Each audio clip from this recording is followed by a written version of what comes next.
There he is. Saw that fish. I was just flipping out to the side a little bit. This feels like a pretty good one too. They're all good. This is a bigger fish though. You know, but I didn't see anything there for a second, so I just kind of flipped out to the side. Boy, this is a good fish here. This might be one of the better fish I've seen today. Oh, it is.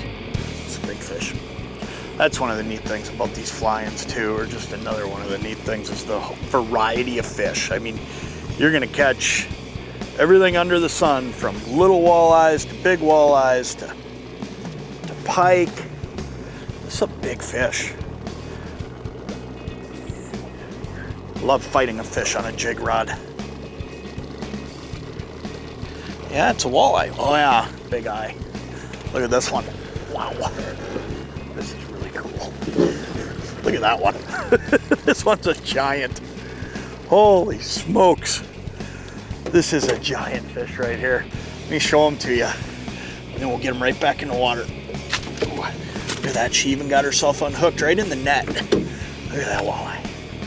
Man, that is an awesome fish.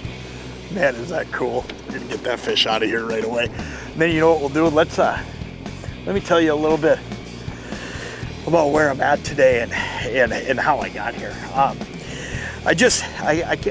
Every year now, I come up here with my son Nate. We do a fishing trip each year, and it's one of those neat things where we've started a tradition, and I think those things are so important. You know, I used to come to Canada with my dad years and years and years ago, and it's just kind of the fabric of life. I mean, if you're a walleye fisherman in the Midwest and you haven't gone on a Canadian fishing trip or a fly-in trip, whatever it may be, let me tell you, you're missing something. And even more so, you know, not getting the kids up here or your buddies up here, whatever it may be, putting that group together and doing this is just awesome. In fact, a friend of mine is at another fly-in camp up here this week with K Air Service, and he's up here with his grown son and all of his buddies. And I think that's the really neat thing, is the ability to go out and do these family type get-togethers around some phenomenal fishing. But we come up to K Air Service each year. He's got a couple cabins on the mainland right on Lac Seul, and we fish Lac Seul a little bit too, and I mean, that's dynamite fishing in itself.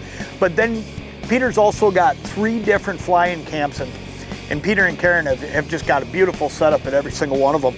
You can go out to Kasumit. I've been out there before. You can go to Saddle Lake, or you can go to Birch, and you know, there's great fishing wherever you go. Doesn't make any difference. I mean, every single one of them's loaded with great fishing, and you can go out and do this. But here's the really neat thing about these cabins.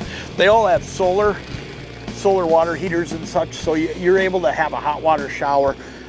You've got lights. You know, it's not like you're roughing it like what we used to think of on Canadian fly-in trips. I mean, they drop you in, they come in, they check on you periodically throughout the week, bring you ice, bring you whatever you need. There's gas grills, there's fish cookers. I mean, everything you could ask for. They're awesome fly-in camps, and it gives you the chance to get out there and be alone. I mean, there's something about it. You know, when we flew in this morning, I was just thinking to myself about how the fact you're really alone. It's just you in the wilderness and the walleyes and whatever, you know, your buddies or the family. And I think there's something really cool about that. So if this isn't something you've done, I would urge you to take a look at doing something like this, because it's that important to me. And you know, that I get out and do it every year and bring the family up, and man, it'll be the time of your life. I mean, it's just awesome. Look up K Air Service. They're right in Ear Falls, Ontario. I mean, for me, it was a 10-hour drive from the Twin Cities, and you can come right in on tar roads all the way, and then from there you can fish Lac Seul, or you can fly out to one of these great camps.